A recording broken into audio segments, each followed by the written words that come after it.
بسم اللہ الرحمن الرحیم۔ عزیز طلباء السلام علیکم۔ آج کا ہمارا لیکچر حصہ احادیث میں سے ایک حدیث پر مشتمل ہوگا۔ حدیث مبارکہ کے الفاظ یہ ہیں: بسم اللہ الرحمن الرحیم۔ من احب للہ وابغض للہ واعطى للہ ومنع للہ فقد استکمل الایمان۔ یہ حدیث مبارکہ کے الفاظ ہیں۔ حدیث مبارکہ کسے کہتے ہیں؟ آپ صلی اللہ علیہ وسلم کے جو فرامین ہیں، آپ صلی اللہ علیہ وسلم کے اقوال اور آپ صلی اللہ علیہ وسلم کے افعال، ان کو حدیث مبارکہ کہا جاتا ہے۔ حدیث کی 3 اقسام ہیں۔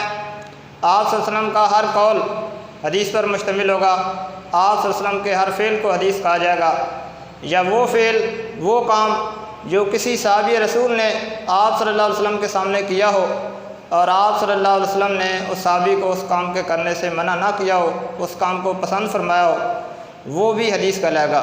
تو حدیث کی 3 اقسام ہیں: قولی حدیث، فعلی حدیث اور تقریری حدیث۔ تو یہ حدیث مبارکہ ہے، یعنی حدیث کی تعریف بھی یاد رکھنی چاہیے۔ تو حدیث کی تعریف یہ ہے: آپ صلی اللہ علیہ وسلم کا قول، آپ صلی اللہ علیہ وسلم کا فعل اور کسی صحابی رسول کا وہ فعل جو آپ صلی اللہ علیہ وسلم کے سامنے کسی صحابی نے کیا ہو اور آپ صلی اللہ علیہ وسلم نے اس کو پسند فرمایا ہو، اس کو اس کام سے روکا نہ ہو، اس کو بھی حدیث کہا جائے گا۔ تو یہ حدیث مبارکہ ہے۔ اس حدیث مبارکہ کے اندر پہلے ہم ان کے مشکل الفاظ کے معنی پڑھتے ہیں۔ پہلا لفظ ہے من۔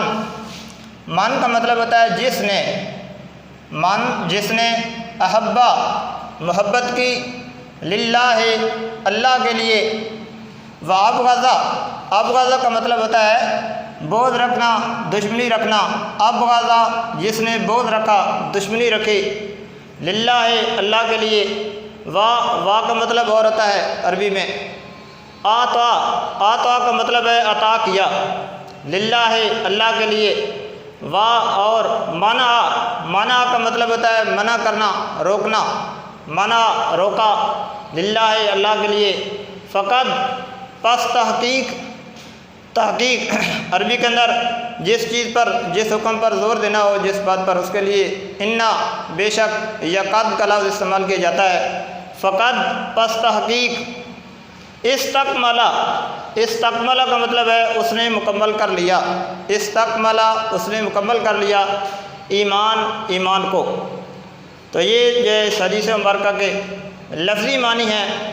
اب اس کا ترجمہ: من احب للہ جس نے اللہ کے لیے محبت کی، وابغض للہ اور اللہ کے لیے کسی سے دشمنی رکھی، بغض رکھا، واعطى للہ اور اللہ کی رضا کے لیے کسی کو دیا، ومنع للہ اور اللہ کی رضا کے لیے کسی سے کسی چیز کو روکا، فقد استکمل الایمان تو تحقیق اس نے ایمان مکمل کر لیا۔ یہ اس حدیث مبارکہ کا ترجمہ ہے۔ اب اس حدیث مبارکہ کی تشریح کیا ہے؟ تو اس میں ایمان کی تکمیل کے اصول بیان کیے گئے ہیں۔ آپ صلی اللہ علیہ وسلم کی اس حدیث مبارکہ میں ایمان کی تکمیل کے 4 اصول بیان کیے گئے ہیں کہ جو آدمی ان 4 اصولوں پر عمل کرے گا اس کا ایمان مکمل ہوگا، وہ مکمل مومن ہوگا۔ تو وہ 4 اصول کیا ہیں؟ پہلا اصول ہے من احب للہ جس نے اللہ کے لیے محبت کی، پہلا اصول یہ ہے۔ دوسرا وابغض للہ جس نے اللہ کے لیے بغض رکھا۔ تیسرا واعطى للہ جس نے اللہ کے لیے، اللہ کی رضا کے لیے کچھ کسی کو عطا کیا۔ ومنع للہ چوتھا اصول جس نے اللہ کے لیے جو ہے روکا۔ فقد استکمل الایمان تو اس نے اپنا ایمان مکمل کر لیا۔ تو یہ 4 اصول ہیں۔ احب للہ پہلی بات یہ ہے کہ اگر انسان کسی کو کچھ عطا کرے تو وہ اللہ تعالیٰ، پہلا اصول یہ ہے من احب للہ کہ ہم جس سے محبت رکھیں تو اللہ تعالیٰ کے لیے محبت رکھیں۔ اب انسان کسی سے محبت کرے تو اللہ کے لیے محبت کرے، اس کا مطلب کیا ہے کہ آدمی اس چیز کو سامنے رکھے کہ اللہ تعالیٰ جن چیزوں سے محبت کرتا ہے ہمیں ان سے محبت کرنی چاہیے۔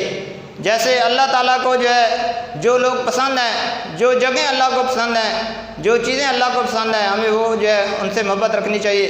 جیسے حرمین شریفین ہے جو اللہ تعالیٰ کا گھر ہے، خانہ کعبہ جس کی طرف منہ کر کے ہم نماز پڑھتے ہیں، یہ اللہ کا گھر ہے۔ اب وہ جگہ اللہ کو پسند ہے تو ہمیں بھی جو ہے خانہ کعبہ سے، بیت اللہ سے محبت کرنی چاہیے۔ اس طرح مدینہ منورہ آپ صلی اللہ علیہ وسلم کا وہ شہر جس کے اندر اللہ کے نبی آرام فرما رہے ہیں، آپ صلی اللہ علیہ وسلم کا روضہ مبارک ہے، وہاں پر اللہ کی رحمتیں ہر وقت نازل ہوتی رہتی ہیں۔ اس شہر سے، اس روضے سے اللہ کو محبت ہے، تو ہمیں بھی اللہ کے نبی کے روضے سے، اللہ کے نبی کے شہر سے محبت کرنی چاہیے۔ اسی طرح جو ہے اور جو اللہ کے گھر ہیں، مسجدیں ہیں، یہ اللہ کے مقدس جگہ ہیں، تو ان سے ہمیں محبت کرنی چاہیے۔ آپ صلی اللہ علیہ وسلم اللہ تعالیٰ کے محبوب ہیں، اور اللہ تعالیٰ کے بعد سب سے بڑا درجہ آپ صلی اللہ علیہ وسلم کا ہے، تو ہمیں آپ صلی اللہ علیہ وسلم سے اپنی جان سے بھی اور تمام انسانوں سے بڑھ کر آپ صلی اللہ علیہ وسلم سے محبت کرنی چاہیے۔ آپ صلی اللہ علیہ وسلم کی نسبت سے اور لوگ جو اللہ تعالیٰ کو پسند ہیں، جو مقدس ہستیاں ہیں جیسے صحابہ کرام ہیں، تو ہمیں صحابہ کرام سے محبت کرنی چاہیے، اہل بیت سے محبت کرنی چاہیے، یہ کہ اللہ کے نبی کے رشتہ دار ہیں، اور صحابہ کرام سے محبت کرنی چاہیے، یہ کہ یہ وہ ہستیاں ہیں جو اللہ کے نبی کی 23 سال کی کمائی ہے، جنہوں نے دین کی خاطر اپنا سارا کچھ لٹایا، اور ایک مقدس امانت اور سب سے قیمتی چیز جو کلمہ ہے، جو اللہ کے نبی جو ہے اس دین کو لائے تھے، اس کو ہم تک پہنچایا، تو ہمیں صحابہ کرام سے محبت کرنی چاہیے۔ اسی طرح آگے چلیں، محدثین جن لوگوں نے محنت کر کے حدیث مبارکہ کو جمع کیا، اور مفسرین قرآن کی تفسیر لکھی، اور اولیاء اللہ کے نیک لوگ، ان سے ہمیں محبت کرنی چاہیے۔ تو جن چیزوں سے اللہ محبت کرتا ہے ہمیں ان سے محبت کرنی چاہیے۔ تو یہ ایمان کو تکمیل کا پہلا اصول ہے، من احب للہ ہے، جس چیز کو اللہ تعالیٰ پسند فرماتے ہیں ہمیں اس چیز کو پسند کرنا چاہیے، ہمیں اس سے محبت کرنی چاہیے۔ وَأَبْغَضَ لِلَّهِ، اور جس نے اللہ کے لیے بغض رکھا۔ اول تو انسان کسی سے دشمنی نہ رکھے، اور اگر کسی سے انسان دشمنی رکھے تو اس کے ذہن میں یہ بات ہو، دوسرا اصول، کہ اللہ تعالیٰ اس چیز کو اور اس بندے کو ناپسند کرتے ہیں، اس لیے ہمیں جو ہے اسے دشمنی ہونی چاہیے۔ جیسے ظالم لوگ ہیں، سرکش لوگ ہیں، جو غریبوں، یتیموں، مسکینوں پر ظلم کرتے ہیں، اور جو ہے ان سے ہمیں جو ہے بغض، دشمنی ہونی چاہیے کہ یہ اللہ کو ناپسند ہے۔ اللہ کی حدود کو جو لوگ توڑتے ہیں، ٹھیک ہے نہیں، جو گناہ کبیرہ کرتے ہیں، اللہ کی حدود کو توڑتے ہیں، ان سے جو ہے نفرت، بغض اور دشمنی اس لیے رکھنی چاہیے کہ یہ اللہ کے جو ہے حدود کو توڑنے والے ہیں۔ اسی طرح وہ لوگ جو اللہ کے نیک لوگوں سے بغض رکھتے ہیں، اگر کوئی آدمی آپ صلی اللہ علیہ وسلم کی جو ہے شان میں گستاخی کرتا ہے، یا کوئی ایسی جماعت ہے، یا کوئی ایسا فرد ہے، اسی طرح کوئی لوگ جو فرد جو صحابہ کرام کی شان میں گستاخی یا اہل بیت کی شان میں گستاخی کرتے ہیں، ان سے بغض اور دشمنی اس لیے رکھنی چاہیے کہ یہ اللہ کے نیک لوگوں سے دشمنی رکھتے ہیں۔ اور اولیاء اللہ سے جو لوگ جو ہے محبت نہیں کرتے، جو لوگ اولیاء اللہ سے دشمنی رکھتے ہیں، ان سے اس لیے جو ہے دشمنی رکھنی چاہیے کہ یہ اللہ کے دوستوں سے دشمنی رکھتے ہیں۔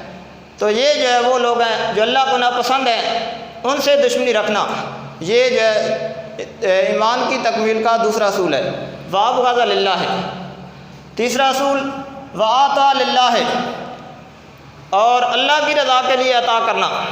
تیسرا اصول جو ہے حدیث مبارکہ میں یہ ہے کہ جو کسی کو کچھ عطا کرے تو اللہ کو راضی کرنے کے لیے عطا کرے، یعنی مالی صدقات ہیں یا اور کسی بھی قسم کا صدقہ ہے، جو ہے صدقات واجبہ ہیں، نفلیہ صدقات ہیں، یا کسی کے مصیبت میں کسی کے کچھ کام آ جانا، یہ اللہ کی رضا کے لیے ہو، دکھلاوے کے لیے نہ ہو۔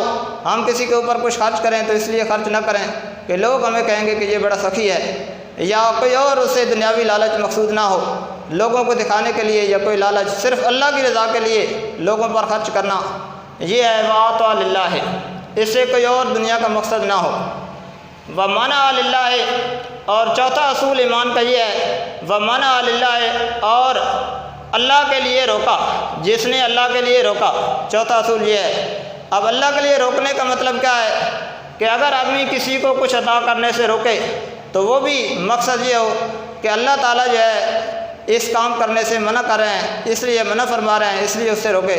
مثلا کسی ایسے آدمی پر خرچ نہ کرے جو نشہ کرتا ہو، جوا کھیلتا ہو، کہ ہم اس پر اپنا مال خرچ کریں اور وہ جا کر اس سے جوا کھیل لے، اسے جو ہے نشہ جو ہے اپنا پورا کر لے، یا ہمارا مال جو ہے ہمیں پتہ ہو کہ یہ آدمی جو ہے جو مال ہم سے حاصل کرے گا یہ اس کو فضولیات میں خرچ کرے گا، تو ایسے آدمی پر خرچ نہیں کرنا چاہیے کہ اس سے اللہ تعالیٰ ناراض ہوتے ہیں۔